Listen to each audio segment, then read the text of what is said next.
previous video, we have discussed or I have introduced you to the Gauss law. Okay. Today we'll be studying about the applications of Gauss law. Okay. In this we'll be finding electric field due to infinite line of charge, due to a point charge, due to a sphere, outside the sphere, inside, and different things. Okay.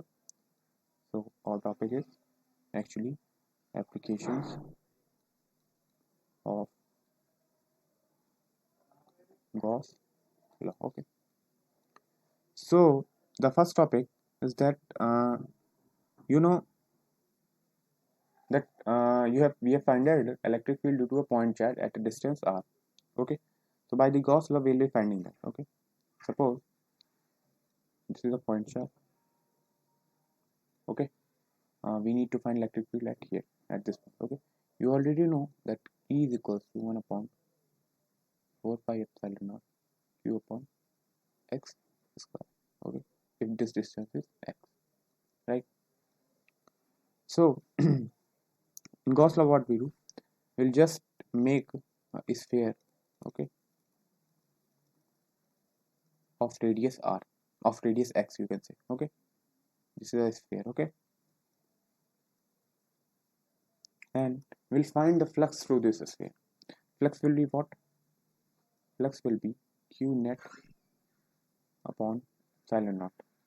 That means q upon epsilon naught. The net charge inside the sphere is actually q. Okay, and also you know that flux is what? It is E dot dA. Okay, for a closed surface. So this flux q upon epsilon naught is equal to E, and this cyclic integral of dA for the sphere is what? This value is actually 4 pi x square. Okay, the surface area of the sphere. So from here you will get what? Q upon 4 pi x square epsilon naught, and if you rearrange this will be Q upon 4 pi epsilon naught x square. Okay, so this will be the electric field through Gauss law. We have found it. Okay, now the next part. Okay, electric field due to infinite line of charge. Okay, at distance x or at distance r. Okay, so let's say this is an infinite line of charge. Okay, just a second.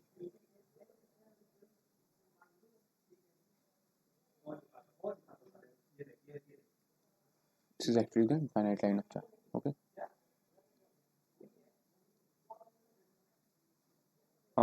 we need to find electric field at a distance of x from this charge. Okay, let's say at this point. Okay,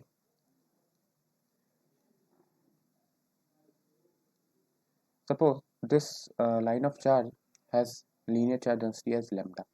Okay, so we need to do one thing. Okay, just the distance at which we need to find electric field, just make a cylinder, okay, of length L and radius will be that distance where we need to find electric field. Okay, let's say this distance is r. Okay, and this length is what? Let's say L. Okay, so what you know from this figure, what you got that the net charge inside this cylinder will be what? It will be lambda into L, the net charge basically enclosed in the cylinder. Okay, lambda into L. So what will be the flux that is going outside the cylinder? Okay, phi, that will be q net upon epsilon naught. And what is your q net? It is actually lambda into L upon epsilon naught. This will be what? The net flux passing through this cylinder. Okay, now we also know that flux is actually E dot dA, right? Now see here, consider three surfaces. This surface is as S1, this is S2, this is S3. Okay, means the upper and the bottom surface and the curved surface. Okay, you know that electric field, and this is what it is, a positive charge distribution, right?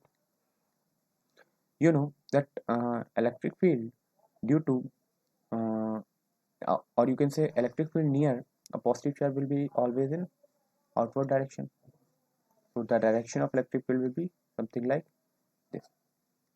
Okay, so electric flux passing through this will be what? It will be E dot dA for the surface S1, right? Plus E dot dA for the surface of S2. Okay, this is vector, right? Plus E dot dA for the surface S3, right? Now, if you consider a surface here, let's say it is dA. Okay, what you have noticed? You have noticed that direction of dA and vector E, they always are perpendicular. That means their dot product will be what? This will be 0. Then for S1 and S3, their dot product will be what? It will be 0. And if you consider a surface here, dA, then they are what? They are parallel. So the angle between them will be what? It will be 0 degree. That means it will be E into dA into cos 0. That means E into dA, right? Simply. Okay. This is what? It is actually a net flux. Okay. These terms become 0. You know why now? Because the angle between the eddy element and electric field is what? It is actually 90 degree. Okay. Now we have find a flux from here. We have find a flux from here. Okay. We just need to cure this. Okay. So lambda into L upon epsilon naught is equals to E dot. And what will be dA? dA will be this curved surface area of cylinder. Okay. That is what? It is actually 2 pi r into L. From here L gets cancelled out and you get E as lambda upon 2 pi epsilon naught into r. This is actually what? The net electric field at a distance r. Okay, due to infinite line of charge. Okay, and from here you can see that E is what? It is inversely proportional to the radial distance. Okay, and yeah, that's it. Okay.